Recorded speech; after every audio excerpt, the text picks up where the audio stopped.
Então, pessoal, bom dia, boa tarde, boa noite, né? Eu não sei, na verdade, qual que é o horário que vocês estão escutando a gente.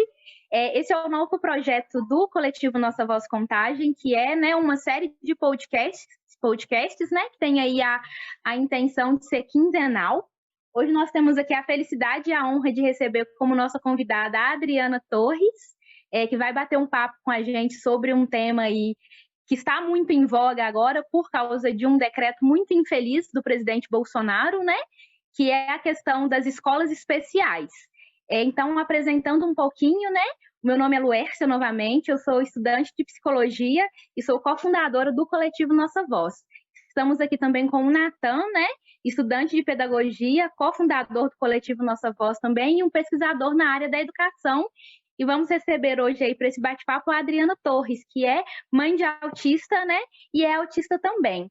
Então, Adriana, para a gente começar, né, o nosso bate-papo aí, eu te faço a pergunta, né? Por que que esse decreto, né, o decreto número 10.582 do Bolsonaro, e assinado por ele no dia 30 de setembro, que trata das escolas especiais, por que a escola especial não é inclusiva? Vamos tentar começar por aí. Bem, boa tarde a todos e todas, né? Obrigada pelo convite de estar aqui falando a respeito de um tema tão importante que, infelizmente, eu percebo que pessoas que não tenham familiares com deficiência, ou mesmo sejam pessoas com deficiência, parecem não dar muita importância, sabe? Às vezes dão até na internet, né? Você posta uma coisa, a pessoa vai lá, curte, acha fofo, mas no dia a dia isso não acontece, né? As pessoas não notam, por exemplo, quantas pessoas com deficiência elas têm no seu núcleo de trabalho, na sua faculdade, na sua escola, no ônibus, na rua. É como se as pessoas com deficiência fossem invisíveis, né? Essa invisibilidade, ela começa, ela começa justamente na infância, na creche, quando aquela criança com deficiência não está no mesmo lugar que as outras crianças sem deficiência. É a partir dali que a gente começa a construir a sociedade, a partir de uma creche, a partir de uma escola.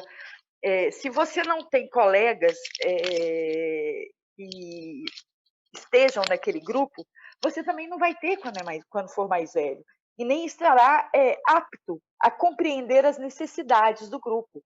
Né? Você, por exemplo, vai montar a sua casa, vai construir a sua casa, será que você vai pensar que o banheiro terá que ter uma porta de um determinado tamanho para poder caber uma cadeira de rodas? Será que você vai lembrar que escadas podem ser um problema tanto para a pessoa cega quanto para o cadeirante? Será que você vai compreender que um excesso de barulho, um excesso de cores no seu trabalho vai dificultar muito a vida de uma pessoa autista para ela poder trabalhar lá?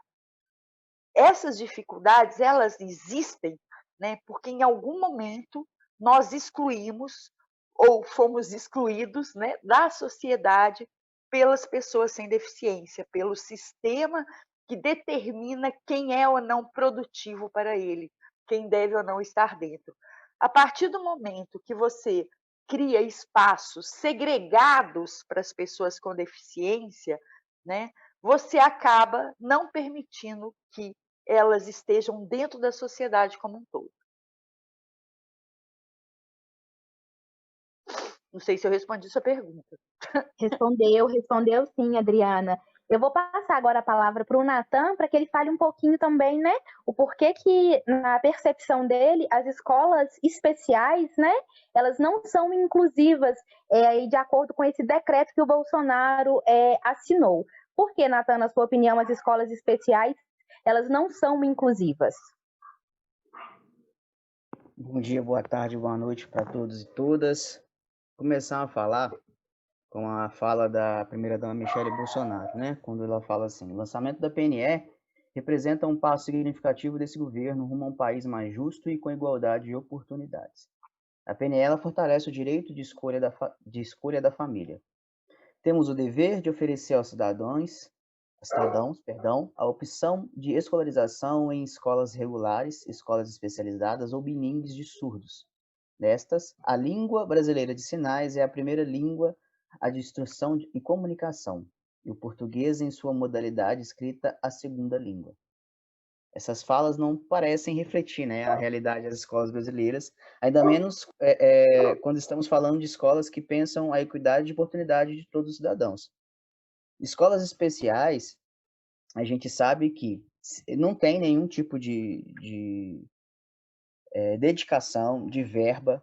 A gente sabe que a escola especial acontece para colocar a criança lá e pronto. Não há um trabalho de socialização, um trabalho de aprendizagem. Esse retrocesso dessa PNE quer tirar a socialização das crianças com deficiência de uma oportunidade gigantesca de aprendizado que ela está tendo nas escolas regulares. Quantas crianças não estão aprendendo, estão desenvolvendo nesse novo, né, modo das escolas regulares? Eu fui professor de criança com autismo, com deficiência intelectual, e a gente sabe, a gente acompanha o processo delas, o quanto é significante no rosto, no sorriso, quando elas aprendem, quando alguém para e presta atenção, pergunta o que ela está gostando, vamos brincar junto, vamos fazer isso junto. Nas escolas especiais isso não acontece. Então esse é um retrocesso que está acontecendo e é como a Adriana falou, né? Alguém para pensar na criança, no que ela sente? Ninguém para pensar. Ninguém levanta, vai para a aula, abre a porta do banheiro e fala assim, nossa, e meu coleguinha na cadeira de roda? Não vai poder entrar aqui. Ah, e meu coleguinha que é surdo? Como é que vai aprender? A escola tinha que fazer assim, assim. Ninguém para pensar. Então, a escola regular dá essa probabilidade para que aconteça essa união, né, da equidade do ensino. Então, todos têm direito a ter esse ensino no Brasil e não tem que separar uma criança apenas por causa dessa deficiência que, para essa nova PNE, né, é deslegitimar ela, né? É tirar a incapacidade que ela tem de aprender igual às outras, mas cada um no seu tempo. Eu acho que é isso. Obrigada, Natan. Pegando um gancho aí, né, nas suas palavras, o que a gente vê também é que esse decreto do Bolsonaro, né, essa nova política nacional de educação especial, ela fala muito, ela ilustra, né, muito desse segregacionismo, inclusive muito, muito comum a esse governo, né? Esse decreto, na verdade, ele esconde, né? Ele deixa ali, na verdade, entre linhas, o capacitismo que está explícito, né? Quando nós dizemos que crianças especiais elas não terão mais acesso, elas terão que escolher crianças com deficiência terão que escolher para ir para escolas especiais, né? Quando na verdade o ensino regular ele ganha muito com a presença, né, com o convívio das crianças com deficiência nessas escolas. A gente está falando, como a Adriana bem lembrou, que a escola é o primeiro grande espaço de socialização dos indivíduos, né? O primeiro grande espaço de socialização dos sujeitos. E esse espaço, ele deve prezar pela diversidade, porque é com essa diversidade que nós iremos conviver. Ou seja, esse decreto ele representa um retrocesso gigantesco, né? Aí nós estamos falando de 30 anos de retrocesso, nós vamos pensar nas políticas pensadas para pessoas com deficiência e de inclusão, porque ele simplesmente segrega essas crianças, segrega essas pessoas, né? Tira desses indivíduos aí a possibilidade de conviver com crianças que têm aí um desenvolvimento típico. E a gente pode pensar também que vem muito ao encontro da normatização dos corpos, né?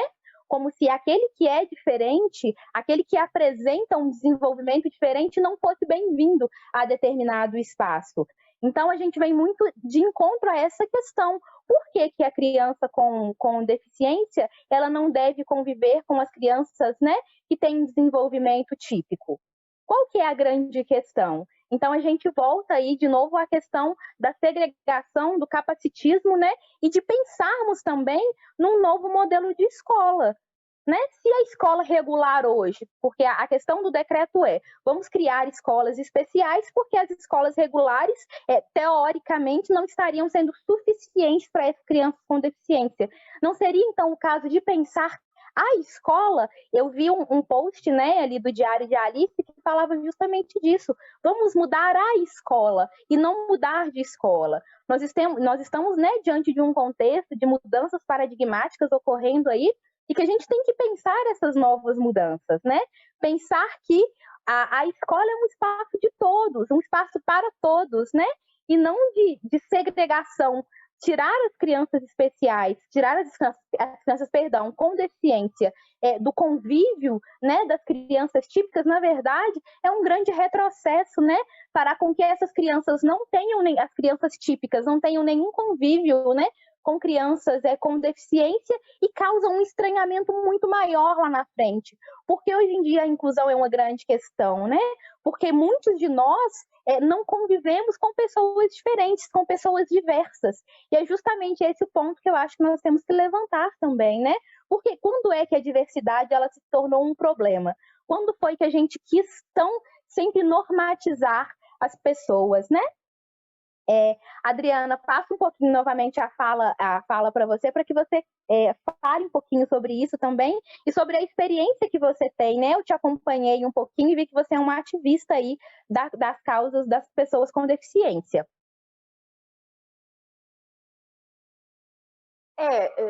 Tudo que vocês falaram foi assim, perfeito, né? Que a Natan falou, todo mundo se beneficia da inclusão, né? Não é somente as pessoas com deficiência, todas as pessoas que estão na escola, inclusive professores, inclusive diretores.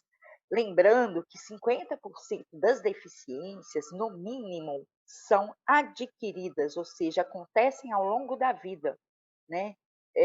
Hoje você é uma pessoa sem deficiência, amanhã você sofre um acidente de carro e você se torna um cadeirante, você se torna uma pessoa com mobilidade reduzida, né? Você precisará de adaptações necessárias e você está estudando.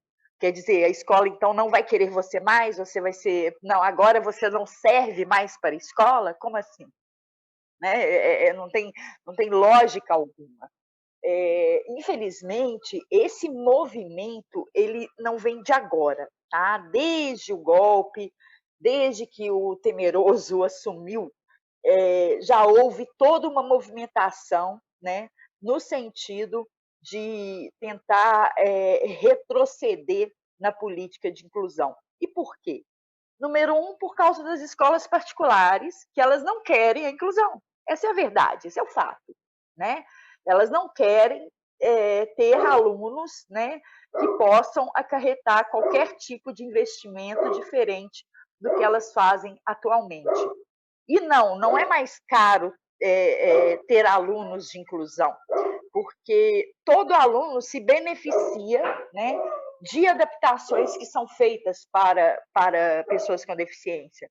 A criança que não é autista, ela também se beneficia de uma dieta sensorial, né, da existência de um espaço menos poluído visualmente, menos poluído de barulho.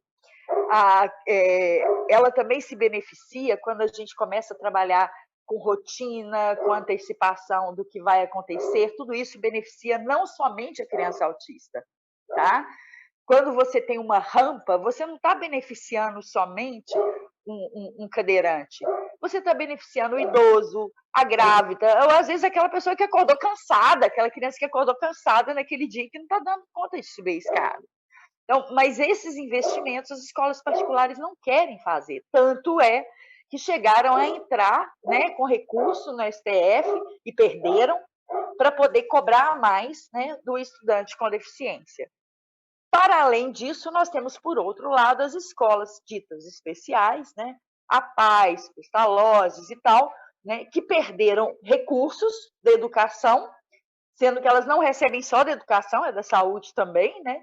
Mas perderam recursos da educação e querem esses recursos de volta. e tem representantes dessas escolas dentro do próprio Conselho de Educação, dentro do CONAD, que, infelizmente, acabou ratificando, né, o decreto. Um decreto que é bom lembrar, é totalmente inconstitucional. Não deveríamos sequer estar discutindo isso, por ser inconstitucional. Tanto ele fere o artigo 208 da Constituição, quanto ele fere a Convenção Internacional sobre os Direitos da Pessoa com Deficiência, que no Brasil tem status de norma constitucional. Nenhum decreto pode ferir a Constituição. Então, isso aí já devia ter sido descartado. Porém, se a gente for hoje dentro do site do Congresso, nós vamos do Senado, vai ter pelo menos 2 projetos lá que tentam, né, dar alguma base legal para esse decreto, sem mostrar que tem ligação. Eu estou acompanhando matérias dentro do Senado e da Câmara já tem alguns anos, né? E eu percebo essa movimentação, e isso é muito perigoso, porque o que eles querem é fazer isso. Eles sabem que é inconstitucional, eles tentam nos enganar. Só que eles não vão conseguir, porque nós não vamos aceitar retrocesso. Não vamos de jeito algum. Eu sou ativista, eu acompanho, eu sei o que acontece dentro das escolas regulares. Não é fácil, gente, não é fácil para pais e mães que, quando vão muitas vezes em escolas e o diretor fala que não tem vaga ou que não tem condições de oferecer um profissional de apoio, né, que não entende de autismo, não entende como vai ajudar aquela criança com paralisia cerebral, que é um caso muito difícil para eles. Professores, que são muitos os que estão apoiando esse decreto, reclamando que eles não foram capacitados para receberem essas crianças. Ora, eu não fui capacitada para ser autista. Eu não fui capacitada para ser mãe de autista, né? E estou aí. Como assim? Você é professor ou você está ali só para cumprir tabela de horários? O que é um professor? Qual é a atividade do professor? Não é educar? Não é ensinar? Então, nós temos que escolher que criança ele quer ou não ensinar, que ele pode ou não ensinar. Isso, para mim, é o assinar um atestado de incompetência, que me desculpem os professores. Eu entendo que é muito difícil lidar com o sistema de ensino educacional de hoje, que não serve para ninguém, porque é um sistema retrógrado, um sistema capitalista, produtivista, né, voltado para criar operários. O sistema precisa mudar. A gente não pode ter 30 alunos dentro de uma sala de aula. A gente não pode ter matérias tão obtusas e uma forma de ensinar tão obtusa como ainda é.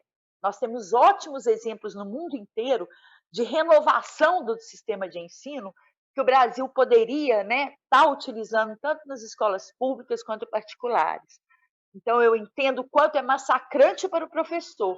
Agora, ele dizer que ele não tem como lidar com uma criança com deficiência porque ele não foi preparado para isso, então ele não foi preparado para ensinar, não é verdade? Adriana, eu concordo com você em tudo. Quando a gente decide ter essa missão de ser professor, você entra na sala de aula cada dia com um desafio. Porque cada dia numa sala de aula nunca vai ser igual. O menino que tem a facilidade, seja ele com deficiência ou não, ele pode ter facilidade num dia e no outro dia não. Então, esses professores que apoiam esse retrocesso, eles só querem aquela criança, aquele adolescente que já sabe, que vai na escola só para cumprir os 200 dias letivos. Esses professores, eu concordo com você quando você fala que eles são incapazes, porque são incapazes de enxergar o desafio do professor, o trabalho que é de um professor. Tem uma escritora que ela fala, né, o conceito de educação inclusiva, que é a Andrea Ramal, se afina com a ideia de uma sociedade capaz de incluir a todas as pessoas. E o trabalho do professor é ensinar a todos e a todas, independente de quem ele seja. Então, esse retrocesso, ele pega também esses professores que têm esse pensamento retrógrado. A gente estuda, a gente entra para uma sala de aula, a gente não sabe o que vai ser. Essa desculpa de que eu não estou preparado, não me deram um curso. Isso é quem não se próprio se capacita como pessoa, como ser humano. Porque se você não está preparado para você ver a sua diferença, a sua própria diferença, como é que você vai lidar com a diferença do outro? Então, esse ponto sobre o que você falou dos professores, eu acho assim, incrível. Porque a gente que está ali dentro da escola, né, seja particular, seja pública, a gente vê o professor e o outro professor, né? Quem é professor e quem não é. Quem está ali para cumprir um horário e quem está ali para poder dedicar a sua vida ao ensino. E quem dedica a sua vida ao ensino, dedica a sua vida a ensinar a qualquer um que entra dentro da sala de aula. Graças a muitos professores, e eu não posso deixar de falar isso, Nathan, nós temos uma luta muito grande, né, a favor da inclusão. A esses professores como você, nós temos que agradecer e muito.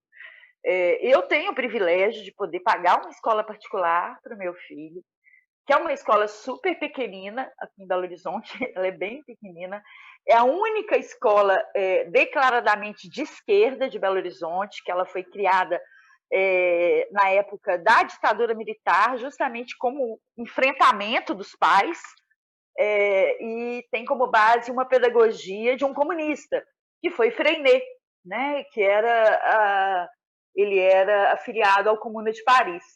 E é uma pedagogia muito semelhante de Paulo Freire, né? Muito focada na questão da democracia, do dia a dia, da questão da libertação desse sistema capitalista horroroso. E eu percebo a prática é exatamente na inclusão, porque em que pese ser uma escola minúscula, né, se comparada a outras, eu acho que tem mais aluno de inclusão do que aluno sem inclusão lá. E como meu filho não se adaptou à aula online, e eu, com isso, estava tendo crises muito fortes, né? Porque acabou a minha rotina, eu não podendo trabalhar, só cuidando dele. A diretora da escola, pessoalmente, vem atendendo meu filho 2 dias por semana, só ela e ele de máscaras na escola, porque sabe da necessidade dele, né, de ter essa presença, né? E para mim isso foi assim fantástico, fantástico, foi um oferecimento dela, em nenhum momento nós pedimos isso, né? E me mostra que a inclusão, ela é uma escolha. Ela é igual à democracia, você pode ter várias legislações, mas você tem que construir no dia a dia. Tem que ser uma escolha da sociedade inteira e não somente algo imposto. A partir do momento que aquela diretora, aquela escola escolheu a inclusão, escolheu a democracia, porque para mim democracia e diversidade tem tudo a ver, né? E ela praticou isso, tratando os desiguais na medida da sua desigualdade, ou seja, pela igualdade material, ela entrou em um novo patamar, em um patamar de construção dessa inclusão na sociedade. Amanhã, quando o Leon tiver 18, 20 anos, hoje ele está com 8 anos, né? Eu não tenho dúvida alguma que ele vai levar esse exemplo de inclusão para a vida dele, né? Não somente como pessoa autista, mas também como um ser humano, né? Com as suas diferenças, com as suas competências, com as suas limitações, né? E que pode fazer diferença nesse mundo, sendo ou não dentro da caixinha produtivista do sistema capitalista. E esse sistema capitalista, ele começou com essa exclusão, pelo menos na cidade de Contagem, né, antes da pandemia, excluindo as crianças com deficiência da oportunidade de ter um tutor dentro de sala de aula, né, que é o estagiário, né, com a formação na educação. Né, a prefeitura da cidade, a Secretaria de Educação, tirou esses tutores, esses estagiários, para colocar pessoas aleatórias, sem nenhum contato, sem saber como lidar, como chegar numa criança, num adolescente, sem conhecer o ambiente educacional. E aí, na pandemia, veio a primeira, né, retirada de direitos com a aula online, que foi com as crianças. Pelo menos no sistema de ensino médio da cidade, as primeiras a ficarem sem nenhuma ajuda foram as crianças com deficiência. Os ajudantes, né, os estagiários que ficavam ali por conta de ajudar online, em contato com a família, dando aquele todo suporte, foram retirados. A família, a gente sabe que com as aulas presenciais e tendo esses estagiários, esses tutores dentro da sala de aula, para ajudar dentro de sala de aula, ajudar o professor, já é importantíssimo. Numa aula online, ainda mais. E aí, quando tira esse direito, tira da família a esperança de poder ali, até na aula online, também ter essa capacitação do filho, da filha. Então, a gente já mostra que esse retrocesso já estava acontecendo, e com a nova PNE, dá o direito de secretarias e prefeituras que não pensam no todo, apenas no próprio umbigo, no dinheiro que pode ser retirado, que a gente sabe muito bem o que acontece com esse dinheiro, de retirar direitos e retirar crianças que têm um potencial enorme de crescer e ficar se frustrado dentro de casa, sem trabalhar a sua inteligência, os seus movimentos.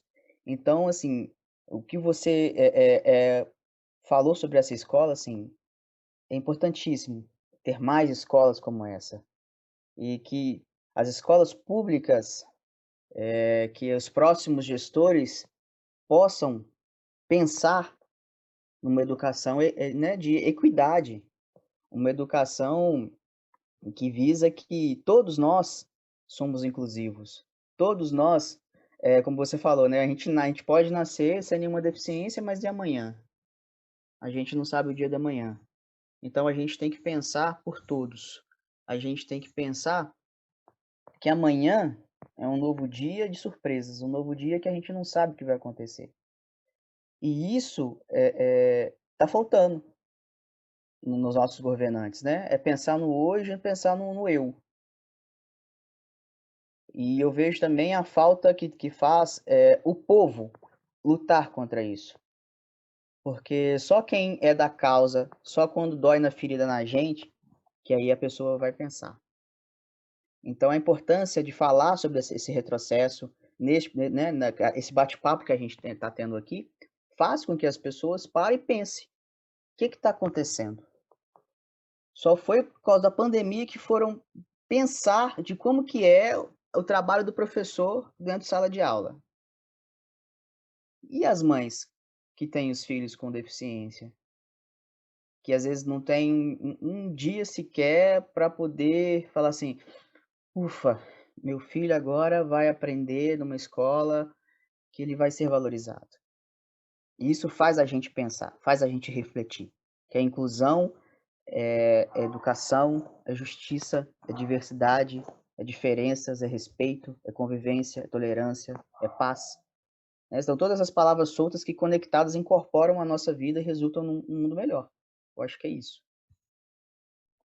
Gente, que incrível está sendo escutar vocês dois falando. Aproveitando um pouquinho desse gancho, Adriana, que o Nathan trouxe sobre a família, a gente sabe que muitas pessoas, né, têm visto com bons olhos esse decreto do Bolsonaro. Até o Nathan começou lendo aí, né, sobre o pronunciamento da primeira-dama e o que leva-se a entender a partir disso. Você acredita que as pessoas que estão vendo, né, com bons olhos a questão da criação, né, das escolas especiais, elas estão vendo com bons olhos por qual motivo? A gente sabe também que, por exemplo, como você já teve a sua experiência, né, de tentar levar o seu filho a uma escola regular e ter a negativa, que as escolas regulares, a grande maioria ainda, né, apesar da legislação vigente, acabam recusando os alunos com deficiência por qualquer motivo.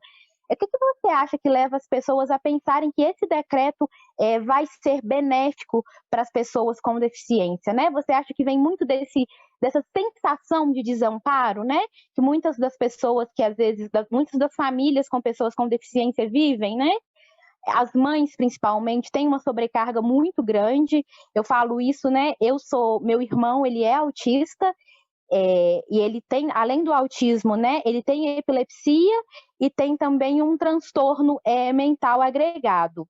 Então, a minha mãe, por muito tempo, né, também teve a negativa insistente das escolas regulares, e ela acabou encaminhando meu irmão para uma escola especial, que é a PAI, que cumpre, sim, com um papel social muito importante, né? Mas a grande questão é, até quando, né, essas crianças com deficiência elas serão negadas nos espaços, né? E por que você acha que muita gente vê a escola especial, a criação aí desse decreto, né, com bons olhos? Você acha que tem uma questão que vem do desamparo, né, dessas famílias, às vezes da desinformação e de saber que talvez falta saber um pouquinho do desmonte da política pública? Não sei se eu consegui me fazer entender, né? Porque eu falei muito, fiz muitas perguntas em uma só, mas acho que a grande questão é por que muita gente tem visto um decreto tão segregacionista, tão capacitista, com bons olhos? Bem, a primeira coisa é como o decreto está colocado, né? Você lê o decreto, a palavra inclusão, ela está no decreto todo. Quem lê e não tem conhecimento a respeito, acha lindo. Você precisa realmente ter conhecimento do que é o modelo social de deficiência, o modelo de inclusão atual, né? Que fala são todas as crianças têm o direito de estar, né, na escola regular, versus o modelo integração, que teoricamente, juridicamente estaria já superado, que é aquela criança, ela tem que ser consertada para estar dentro da escola regular, caso contrário, ela vai ter uma sala especial, uma escola especial para ela, né? É o modelo integração versus modelo inclusão. E o texto ele foi propositalmente construído para confundir, para misturar conceitos. Então, esse é o primeiro ponto. Quem lê o decreto acredita realmente que aquilo ali é inclusão, e não é. O segundo ponto é o próprio capacitismo, né, da sociedade. Familiares também são capacitistas, gente. Infelizmente, nós temos pais e mães que são capacitistas, que não acreditam na competência do próprio filho. Eles realmente veem a deficiência como uma questão do sujeito e não como resultado da interação do sujeito com as barreiras existentes no ambiente. Esse é o conceito da deficiência, de acordo com a convenção, de acordo com o modelo social de deficiência. A deficiência ela não está no sujeito, ela é um resultado. Ela também não está no ambiente, é o resultado dessa interação. Mas, além disso, aí nós temos, além do capacitismo da família, que não acredita na capacidade daquela criança, né? E que acredita que a criança é que tem que se adaptar ao ambiente, não o ambiente que tem que se adaptar a ela, né? Tem até uma frase, né, que o pessoal fala que o homem insensato quer adaptar o mundo a si. Não é homem insensato, não, gente, pelo amor de Deus. É a pessoa que acredita na inclusão, que sabe que o ambiente pode e deve ser adaptado para todas as pessoas. Nós não precisamos mudar a pessoa, né? Foi aquilo que a Mariana Rosa falou e que você citou, né, do Diário Mãe de Alice. Nós podemos e devemos mudar a escola e não mudar de escola, porque o problema não está no sujeito, está na escola. Nós temos mais uma questão. questão da escolha.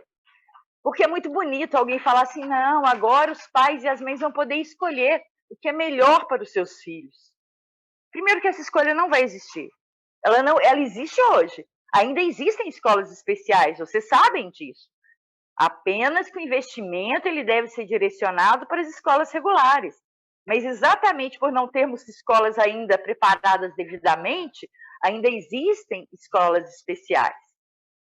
A diferença é que agora eles querem reinvestir, né, em escolas especiais, logicamente retirando o recurso da inclusão nas escolas regulares, porque o orçamento é limitado, eles não vai se multiplicar em 2, né?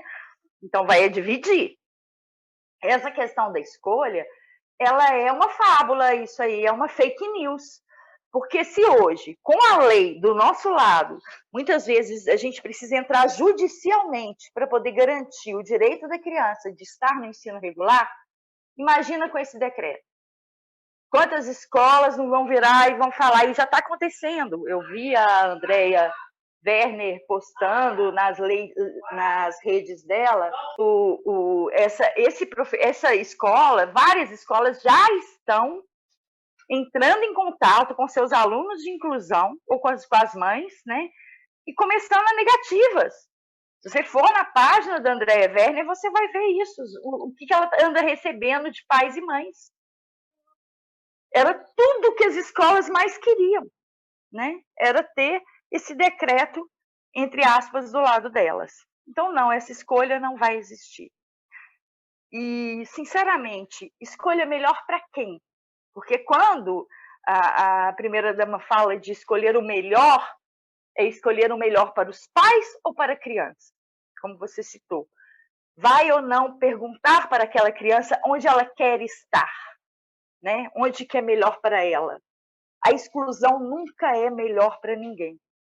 A exclusão ela só é melhor para o sistema capitalista. Gente, eu estou batendo muito na tecla da questão do sistema capitalista, porque, infelizmente, eu cheguei à conclusão, assim, depois de muito estudo, muito debate, de que a única forma de termos uma sociedade, né, socialmente justa, democrática, ambientalmente correta, é quando o sistema capitalista acabar.